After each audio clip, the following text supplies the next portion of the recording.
Muy buenas tardes, señores. Le damos la más cordial bienvenida a estas conferencias magistrales en el curso de Contabilidad para Emprendedores. Hoy día es la cuarta sesión de este curso de Contabilidad para Emprendedores. Hoy día vamos a ver todo lo que se refiere a los principios de contabilidad generalmente aceptados.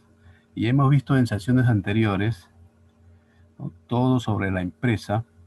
Hemos visto la contabilidad, ¿no?, cuáles son las ciencias que están ligadas a la contabilidad, que sin ellas la contabilidad es muy difícil que presente una información veraz, una información fidedigna, una buena información para la toma de decisiones de parte de los empresarios. Vimos las clases de contabilidades de acuerdo a las actividades que tiene cada una de ellas, pero hay que tener en cuenta que sin los principios de contabilidad, sin las normas que se emiten, si no las tenemos en cuenta, es muy difícil que se puedan presentar los estados financieros. Entonces, ¿cómo nacieron los principios de contabilidad generalmente aceptados? Fíjense, estos principios de contabilidad generalmente aceptados nacieron en la práctica contable, aplicando una serie de reglas, una serie de normas hace décadas atrás. Poco a poco se ha ido estableciendo un sistema explícito de principios que han sido admitidos. O sea, los principios generales de contabilidad pasan a ser, desde esas fechas, normas generales adoptadas por todas las organizaciones, por todas las empresas y especialmente por los profesionales de contabilidad. Los principios de contabilidad generalmente aceptados sirven de guía, ¿ya?, sirven de guía contable para poder formular criterios referente al patrimonio, referente a los elementos patrimoniales económicos de una empresa. Entonces son parámetros que sirven para la confección de los estados financieros sobre la base de métodos uniformes de técnica contable. Pero vamos a ver estos vocablos, ¿no? Principios generales, aceptar. ¿Qué significa? Si precisamos cada uno de estos vocablos, diremos pues que principio son normas por las que cada uno se guía. Son reglas generales adoptadas para servir como guía de una acción. Esos son los principios. Y cada uno de nosotros tenemos nuestros principios, nuestras normas, nuestras reglas, por las cuales nos guiamos. Eso sería en cuanto a principios. En general, significa común, usual, frecuente, prevaleciente. O sea, que se dan en forma general, en forma frecuente. Y aceptar, aprobar, dar por bueno, admitir. Entonces, los principios de contabilidad generalmente aceptados son reglas generales adoptadas como guías y fundamentos de aplicación contable, aprobados como buenos y prevalecientes. Entonces, todas las entidades tienen que tener en cuenta estos principios de contabilidad generalmente aceptados. Todos los profesionales contables en su actuar, deben también tener presente estos principios. Entonces, las normas tienen a bien considerar estos principios, que son 15, que vamos a ir viendo uno por uno y viendo cuáles son estos principios, cómo se respetan o de repente cómo no se tienen en cuenta o en qué momento no se tienen en cuenta, cuándo se falta a estos principios.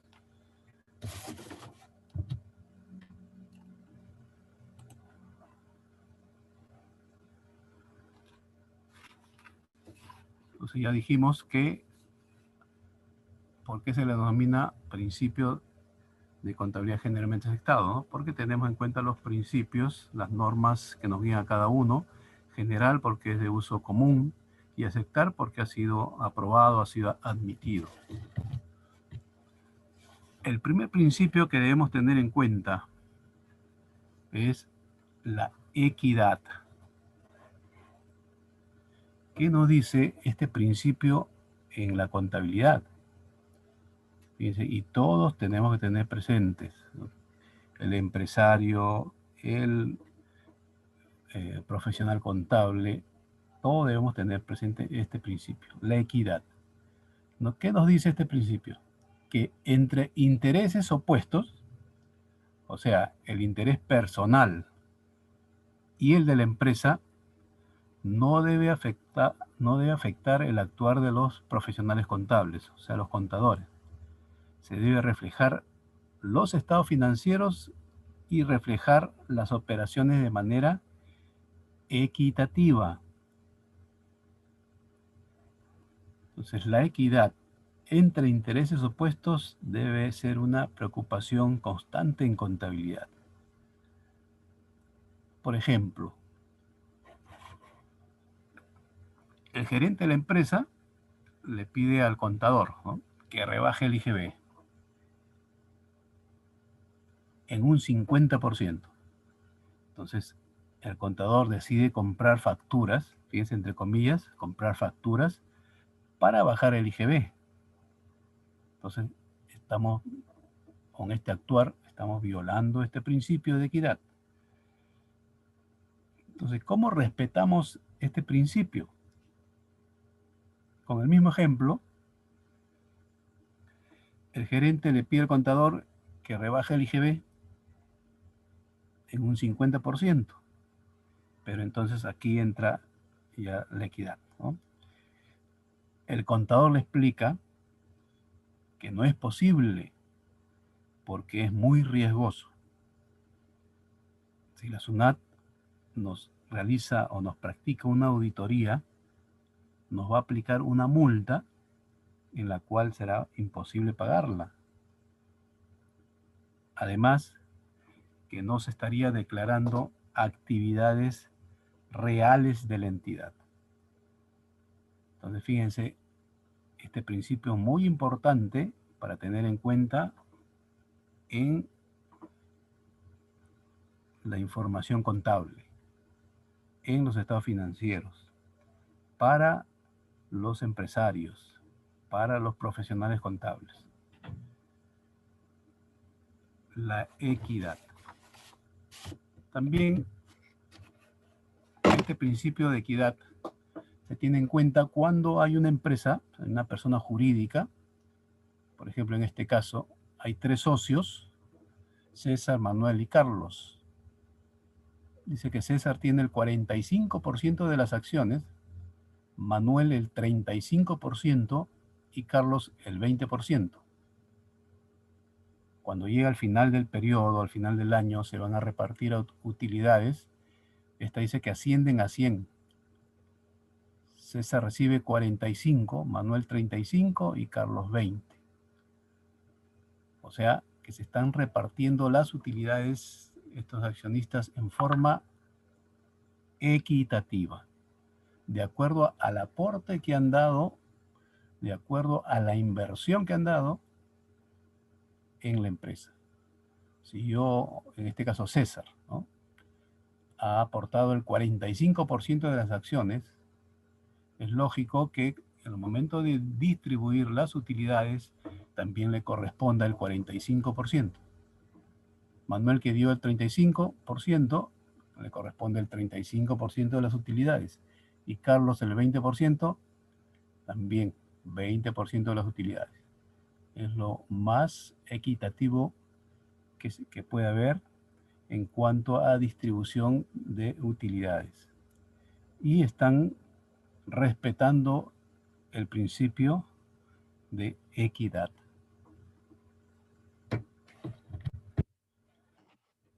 Otro de los principios que se deben tener en cuenta es la partida doble.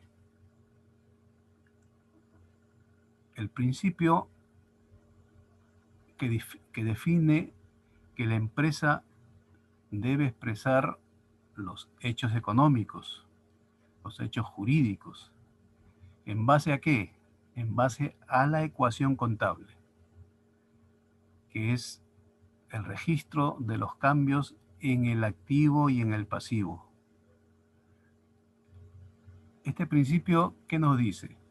Dice que no hay deudor sin acreedor, ni acreedor sin deudor. O sea, cuando registro una partida, debo registrarla, una partida en el debe y otra partida en el haber.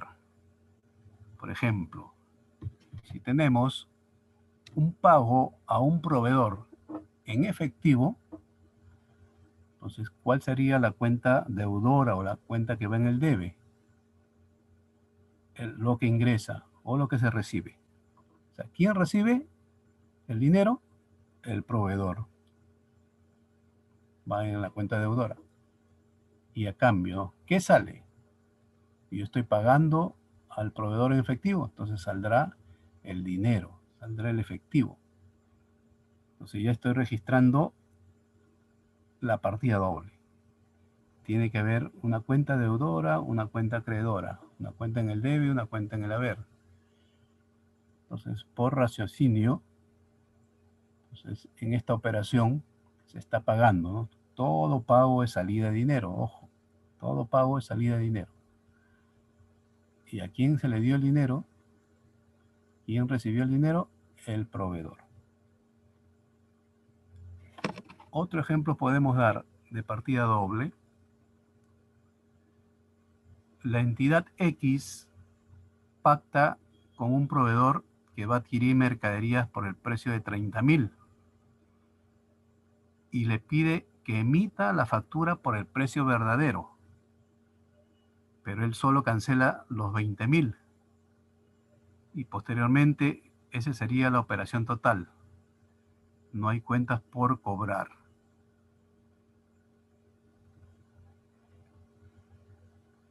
Entonces, se dan cuenta aquí que le está diciendo que haga una factura por una cantidad, por 30.000 y él paga 20.000. O sea, no hay partida doble ahí, tiene que ser la misma cantidad. Si yo compro por 30.000, tengo que pagar los mismos 30.000. Y si pago en un momento 20.000, entonces queda pendiente de cobro o pendiente de pago 10.000 soles. Pero tiene que haber partida doble, ¿ya? La misma cantidad en ambos lados, en el debe y en el haber.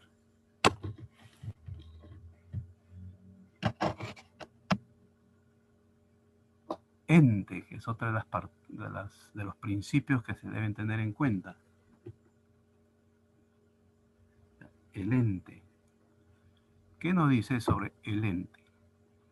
El ente o entidad. ¿Ya? El ente o entidad. Se refiere que si bien la empresa o entidad, como querramos llamarla nosotros,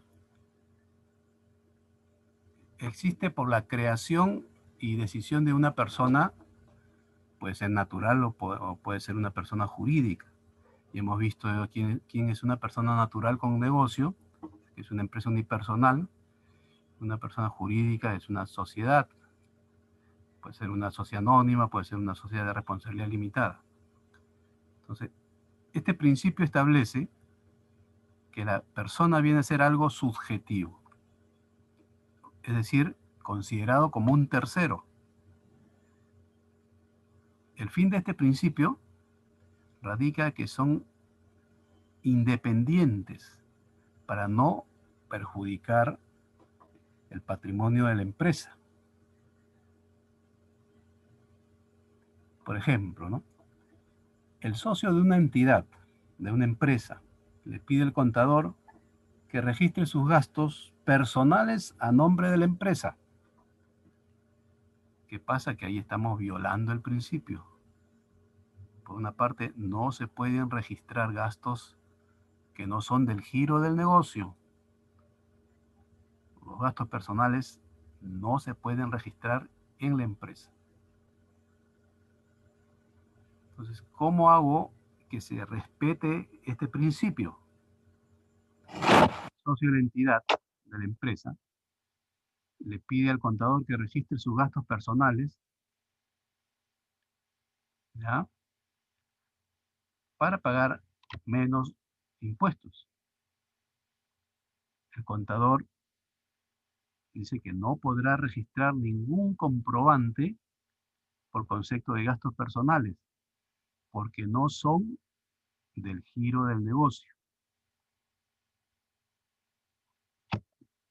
Entonces, tiene que hacerle ver, ¿no?, que para registrar estos gastos tienen que ser gastos del giro del negocio.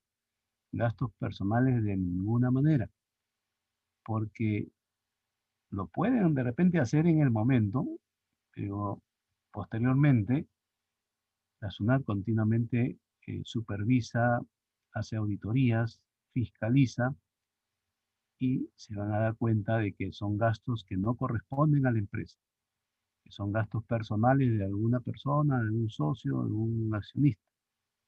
Entonces va a hacer pagar la diferencia, ¿no?, por los impuestos, va a hacer pagar los intereses y va a hacer pagar multa. Entonces es preferible de una vez, no son giros, son gastos personales, no se pueden considerar porque perjudican a la empresa, perjudican a la entidad.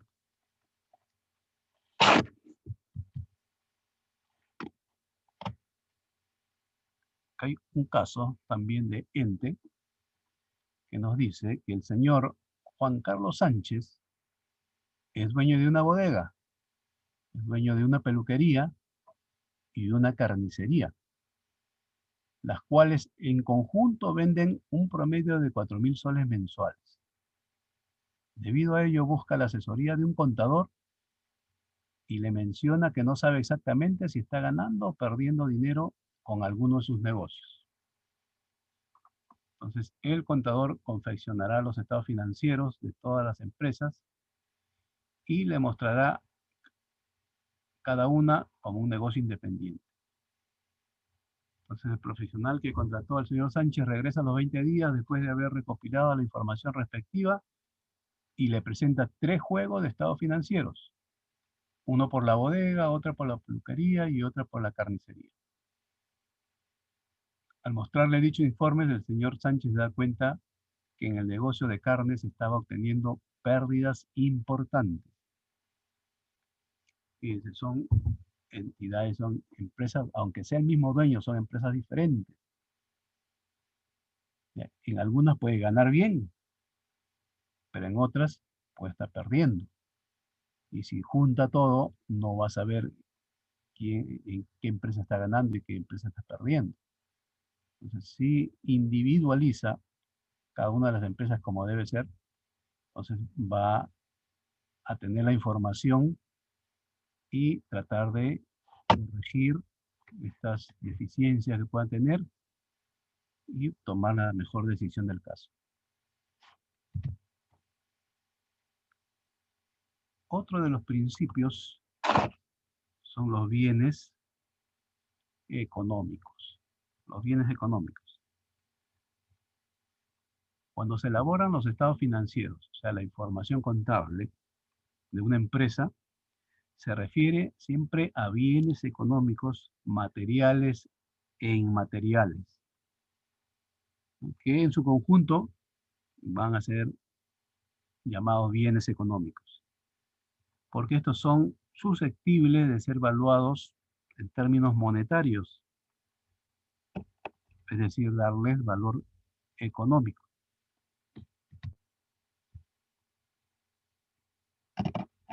Entonces, casos típicos de aplicación de este principio es en cuanto a los inventarios físicos de existencias. Ustedes saben que cuando se adquiere mercaderías, existencias en la empresa, tienen que registrarse para controlar las entradas y salidas.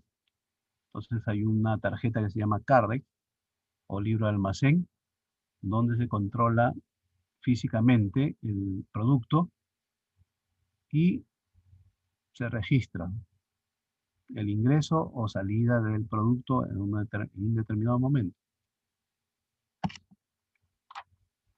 ¿Cómo se puede estar o no tener en cuenta este principio? ¿Cómo se puede estar faltando este principio? Si yo compro, por ejemplo, 20 cajas del producto X y uno de los socios trae 5 cajas adicionales y le dice al encargado de almacén que promedie el costo de adquisición de las 20 más las 5 cajas. Pero ojo, las 5 cajas fueron compradas con dinero de uno de los socios. Y si el contador o la persona encargada promedia sobre el total de estas 25 cajas, estaría violando este principio, no lo estaría tomando en cuenta. Entonces, ¿cómo puedo hacer respetar este principio?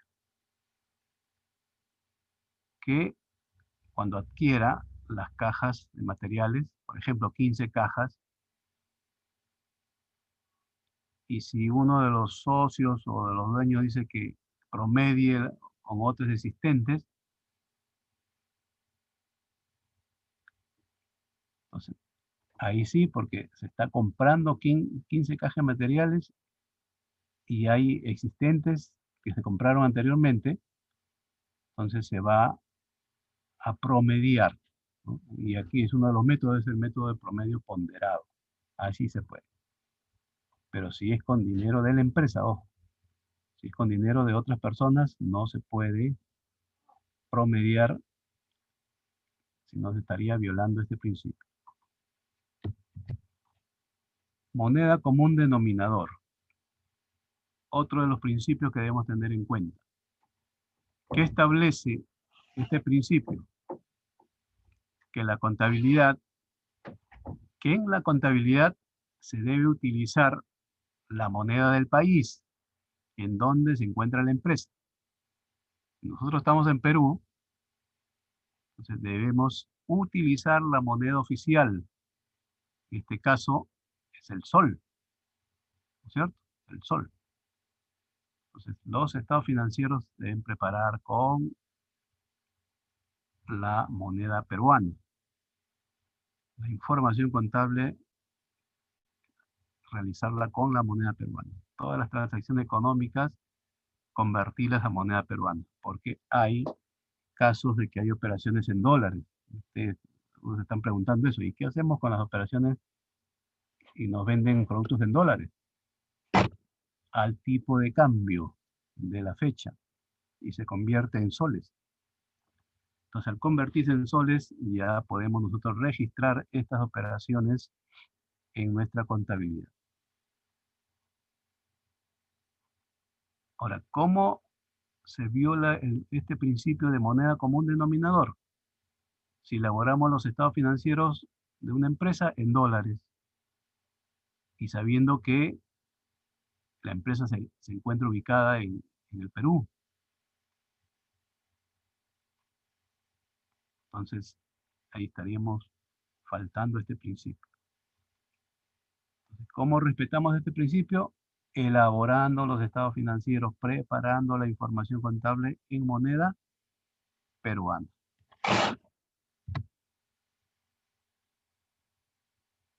Otro caso, referente a moneda común denominador.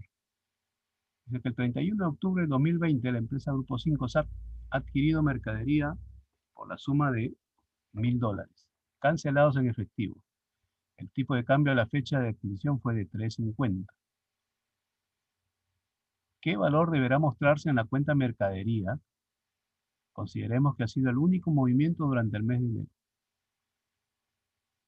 Entonces, $1000 a 3.50, que es el tipo de cambio, será 3.500 soles. Entonces, el valor que se debe reflejar en la cuenta al final del mes debe ser 3.500 soles. 3.500 soles. Y ahí estamos cumpliendo con este principio. Moneda común, denominador.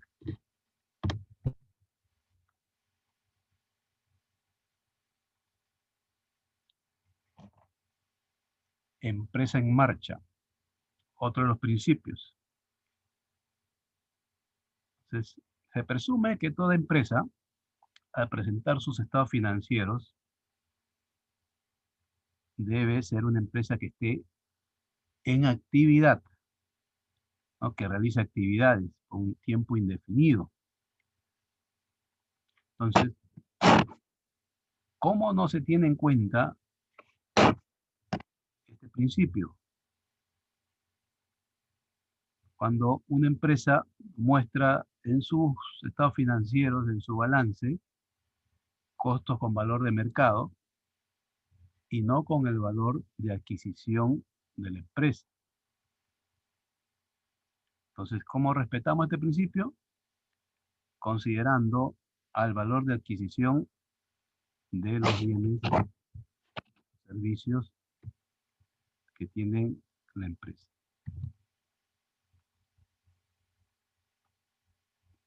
Por ejemplo, hay otro caso aquí.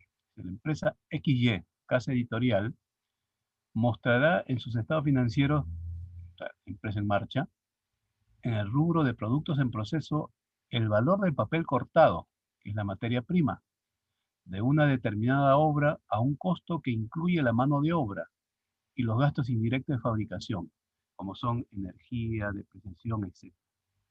Si la empresa no estuviera en marcha, el valor de estos papeles tal vez para otra empresa no tenga el valor que se muestra en el estado financiero. Si la empresa que observa este rubro es una empresa recicladora de papel, únicamente tendrá el valor a la que ésta se le puede comprar, siendo un valor muy por debajo del mostrado en el estado financiero de la empresa X. Una empresa industrial donde eh, elabora productos, o sea, la materia prima o el producto que está elaborando no siempre termina al final de un periodo en productos terminados, sino queda una parte de productos en proceso. Entonces continúa los días y se convierte en productos terminados que tienen un determinado valor. Pero si nosotros, si no fuera una empresa en marcha, se vendería como papel reciclado y sería un precio muy por debajo de lo que se presenta en los estados financieros.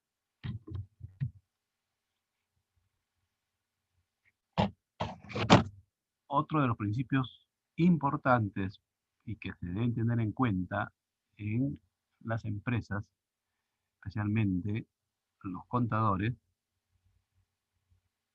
es valuación al costo. ¿Qué nos dice este principio?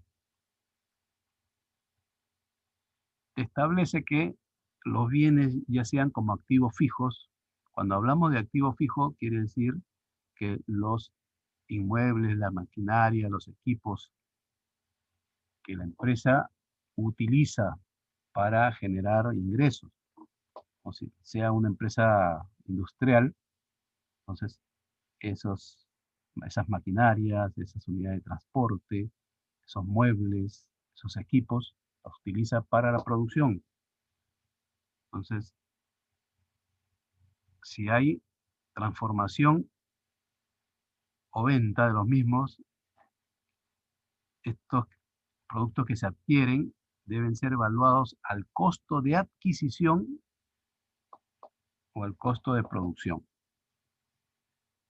considerando todos los desembolsos que se realizaron para adquirir dicho bien. Si yo adquiero un producto X a 100 soles, entonces yo debo registrarlo a ese precio, a ese costo de adquisición. ¿Ok? Entonces, ¿cómo no se tiene en cuenta este principio? Cuando la empresa, al adquirir un bien, un activo, evalúa el costo del activo ignorando otros costos y gastos que se dieron para ponerlo a disposición. Por ejemplo, si yo compro mercaderías en otra ciudad, ¿no? Por ejemplo, si estoy en Lima, en Piura, pero ustedes saben que para traerlo desde allá hasta Lima, es el gasto por transporte, o sea, el flete que nos cobran.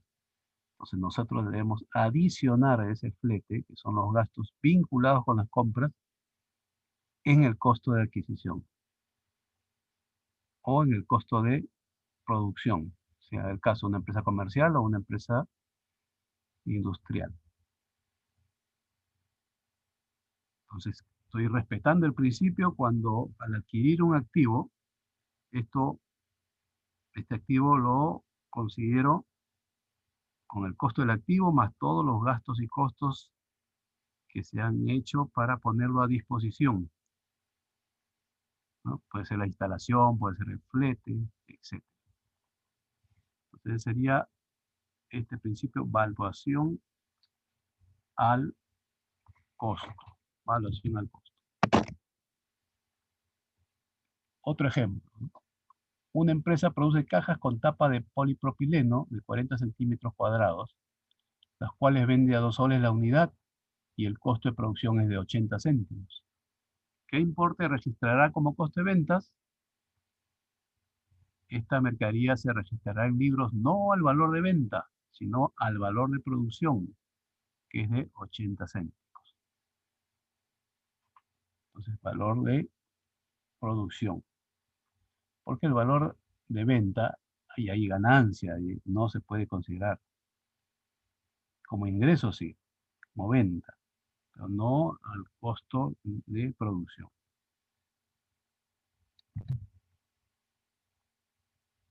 Periodo.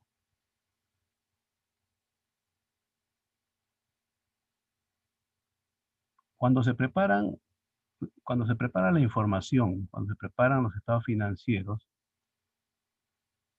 y se quiere evaluar la gestión de la empresa, siempre se hace por periodos. Generalmente, el periodo es de 12 meses, ¿no? Y se le llama también ejercicio, ¿no? Ejercicio económico. Por ejemplo, para la SUNAT, para presentar información de todos mis ingresos y gastos, de todo mi activo, mi pasivo y mi patrimonio, generalmente son de 12 meses. Pero los empresarios a veces no se conforman que quieren la información todos los años, sino mensualmente.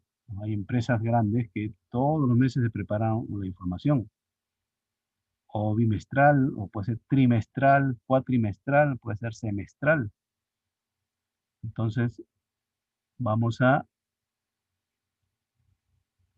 considerar el periodo dependiendo la necesidad, dependiendo cómo querramos evaluar la gestión de la empresa.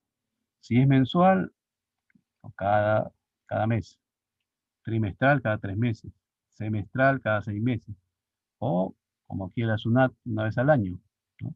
Cada 12 meses. ¿Cómo no se tiene en cuenta este principio? Cuando la empresa elabora estado financiero cada 4 años, fíjate, cada 4 años, no se puede, tiene que ser todos los años, mínimo. ¿Cómo respetamos el principio? Cuando la empresa elabora estados financieros cada 12 meses o anualmente. Ahí estamos respetando los principios.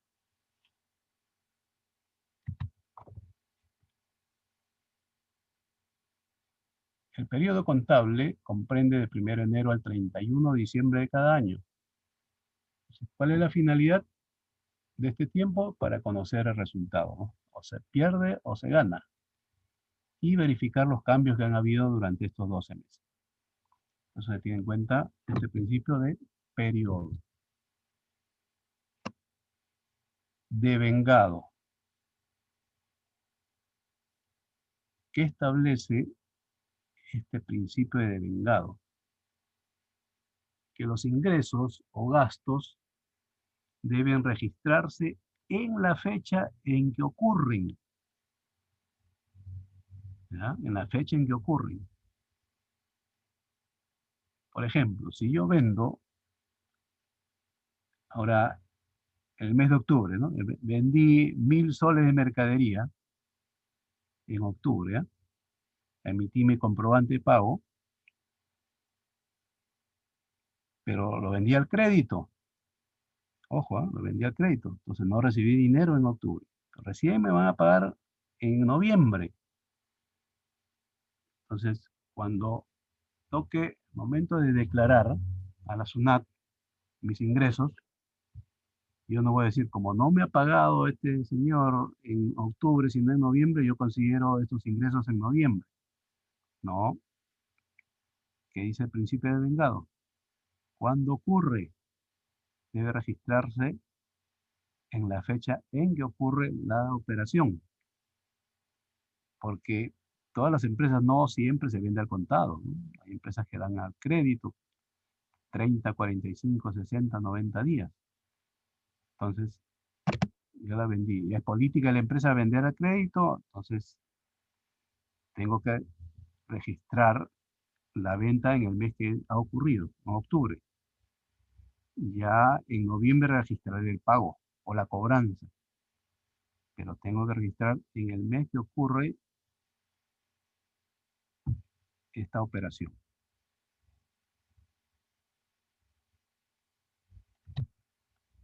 Por ejemplo, ¿no? Una empresa emite una factura en el mes de diciembre de 2019, pero la cobrará a 60 días. Ojo, ha dado crédito a 60 días. O sea que la cobrará en el mes de febrero de 2020. ¿En qué periodo se debe registrar? Por el principio de devengado o de devengo, la factura se imputará en el ejercicio del 2019, o sea, diciembre de 2019, que fue cuando la operación tuvo lugar, aunque el cobro no sea efectivo hasta 2 meses después. Entonces, si considero en febrero, estoy faltando este principio. Si considero en diciembre de 2019, estoy respetando este principio. Objetividad. Otro de los principios que se deben tener en cuenta. Las operaciones que presente la empresa debe estar libre de prejuicios, es decir, tal y como ésta se presenta. Si me dicen,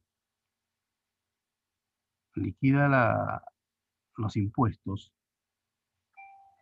y ustedes saben que para bajar el IGB por pagar, yo tengo que tener compras, facturas de compras. Entonces, el IGB de ventas menos el IGB de compra me sale el IGB por pagar. Si yo no tengo compras, entonces pagaré todo el IGB de las ventas, ¿ya? Entonces, si el empresario, y acá también va con la equidad, ¿no? El empresario me dice, no, aumentale, me van a entregar una factura por tal cantidad, pero no la tengo a la mano. O sea, ahí dicen que van a entregar o que va a comprar, entre comillas, ¿no? Entonces, no se puede, pues. Está no estoy trabajando con equidad o con objetividad. Igual cuando se elaboran estados financieros. Si se elaboran los estados financieros en beneficio de los socios, se está perdiendo objetividad de las operaciones reales, porque se está haciendo estos estados financieros para beneficio de los socios, para mostrar una situación que no es real. ¿Y cómo respeto este principio? Elaborando estados financieros para los distintos usuarios, respetando pues los principios, respetando las normas y mostrando sobre todo la realidad de las operaciones.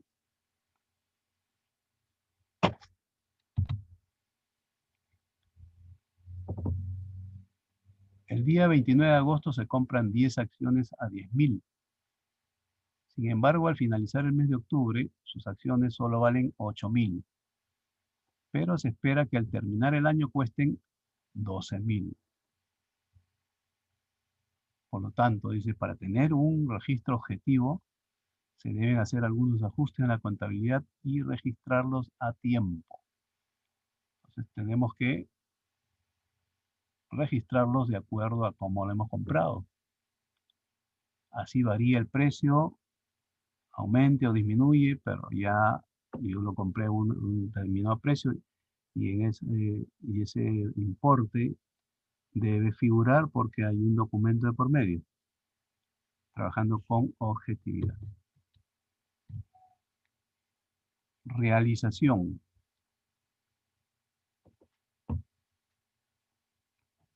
Toda operación económica, todo resultado económico debe ser registrado cuando estos ocurren, ¿ya? Y se establece como carácter general que el concepto realizado también participa del concepto de devengado.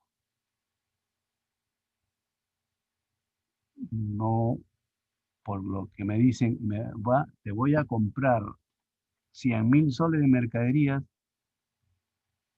entonces ya tengo que considerar como ingresos de esos 100.000, ¿no? Es una promesa de venta, pero no se ha realizado la transacción. Entonces, tienen que ocurrir, ya tienen que realizarse la transacción, la operación para poder considerarlo.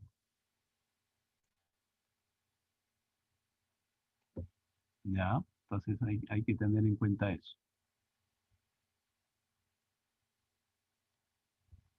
Es el principio de realización. Es igual que las adquisiciones, ¿no?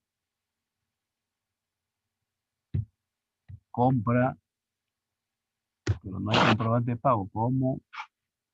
O dice, voy a comprar. Ya, considera lo más que voy a comprar, ¿no? No se puede.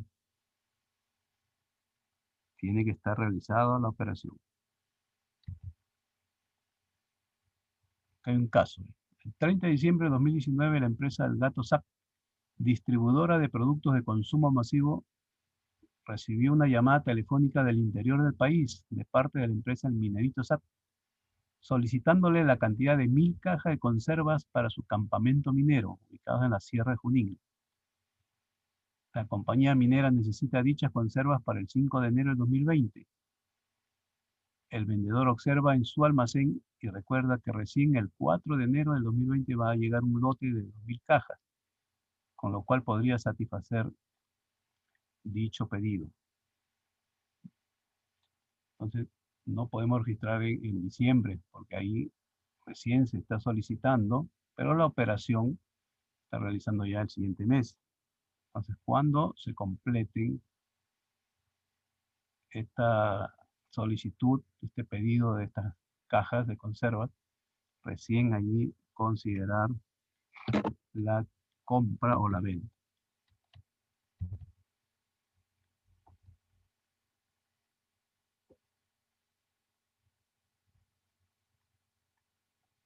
Prudencia.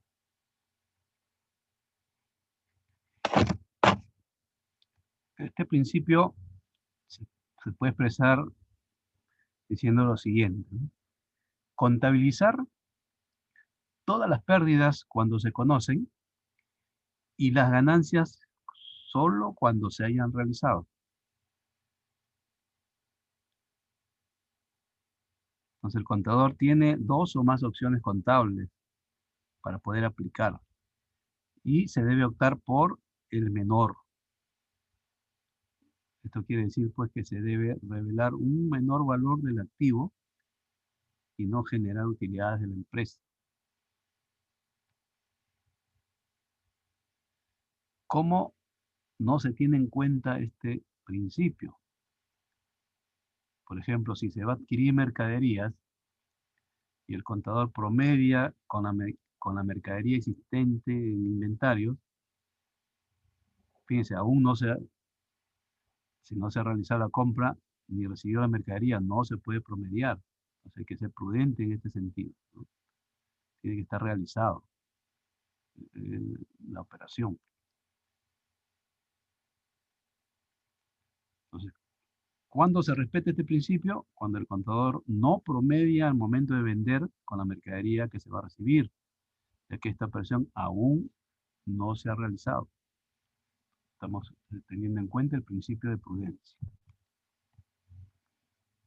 Otro caso, una empresa tiene un problema de litigio, el cual sabe por asesoramiento de su abogado que lo va a perder. Entonces, al 31 de diciembre, por prudencia, debe hacer una provisión en una cuenta del pasivo para el futuro pago del litigio. Entonces, si se sabe que ya te va a perder el juicio, entonces yo provisiono, comprometo un pago por este problema judicial para hacer el respectivo pago. Y ahí actuando con prudencia. Uniformidad. Estos principios son aplicados por normas, particulares y se deben aplicar uniformemente de un periodo a otro. Por ejemplo, si yo tengo una maquinaria que tiene 5 años de vida útil, cada, cada año que pasa va a valer menos por concepto de uso, desgaste. Eso se le llama depreciación. Si yo considero un porcentaje de depreciación anual del 20%, porque 20% por 5 años da el 100%, entonces tengo que respetar ese 20% los 5 años de vida útil. Yo no puedo estar cambiando el primer año 20, el segundo 10, el regreso al tercer año 20, el cuarto 15, no se puede. Tiene que ser de forma uniforme, ¿ya? Entonces, la depreciación en este caso se haría por un porcentaje igual, todos los años de su vida útil. Si sean 5 años, si sean 10 años, el mismo porcentaje.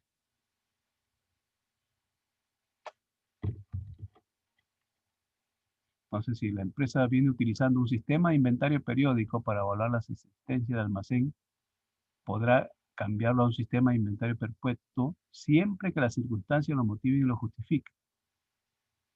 Pero este cambio en la valoración del inventario y las consecuencias deberán constar en la memoria.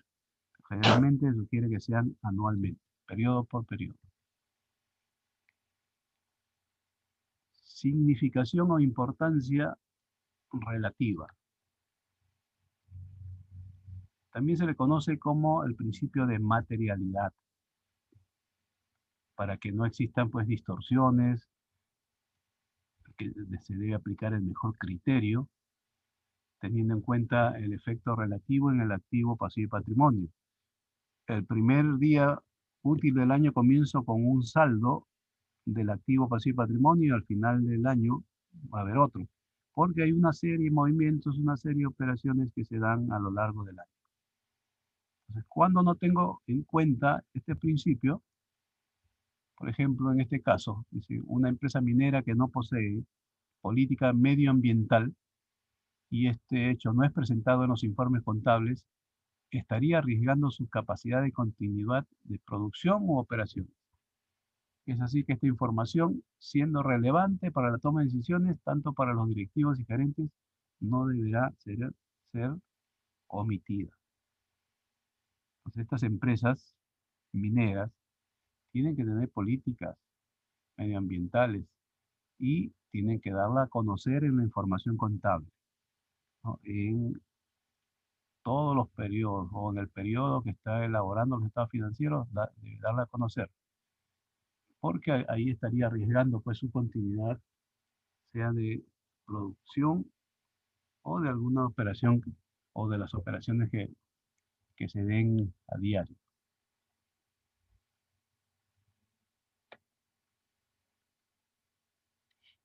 También se habla sobre significación o importancia relativa en el caso de los bienes.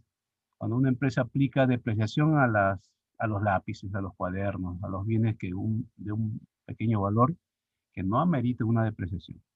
Va directo a gastos, no hay necesidad de hacerle depreciación a estos bienes que tienen un valor mínimo.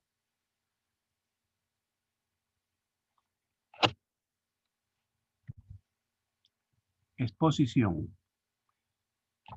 Es el último principio que establece que los estados financieros deben ser comprensibles por todos los usuarios y que estos sean adecuadamente presentados.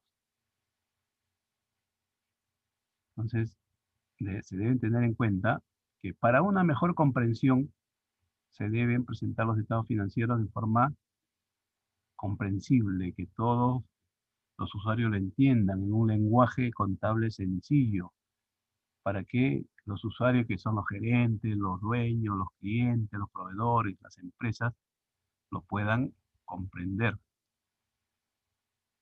Un lenguaje sencillo para todos y se utiliza pues también el lenguaje contable.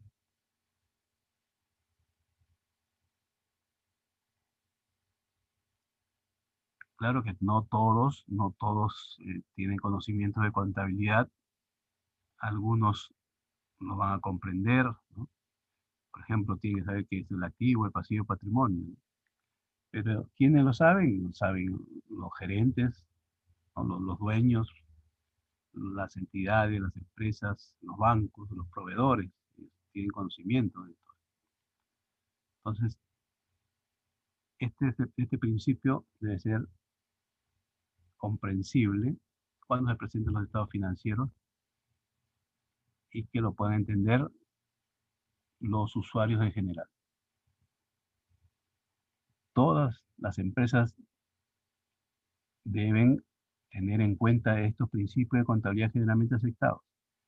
Si lo tienen en cuenta en todas sus actividades de compras, de ventas, de cobranza, de pagos, de cualquier hecho económico que se presente, no van a tener mayores problemas y generalmente con la SUNAT, ¿no? Que es el ente fiscalizador y que siempre está pendiente de nosotros, que paguemos nuestros impuestos, sea en el régimen que nos encontremos.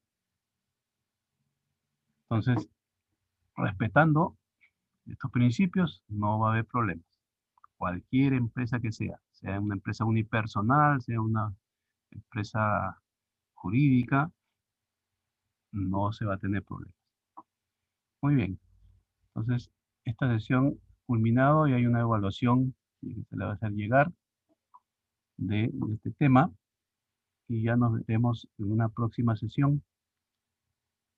Cualquier consulta, aquí está el correo celular o el Facebook para que puedan hacer las consultas del caso. Por mi parte, muy agradecido, ya nos estamos viendo en una próxima sesión. Tengan muy buenas tardes.